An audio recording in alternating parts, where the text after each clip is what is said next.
How to create Netflix account in mobile. So if you want to create a Netflix account on your mobile, then first check your internet connection and open up your Netflix. Once you're on the Netflix, now tap on Get Started, which is on the bottom right. And from here, you need to enter the email. So if you already have an account, you can simply enter the login email, or if you don't have an account, then you can enter the create email. So for example, I'll be choosing an email. Once you've chosen, tap on Get Started. And once you tap on Get Started here, you need to enter your email and your password.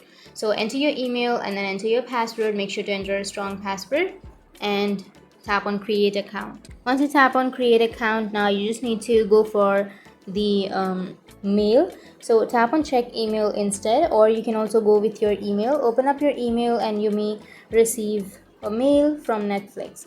So tap on that mail. Now you will have this kind of interface. So this is your plan.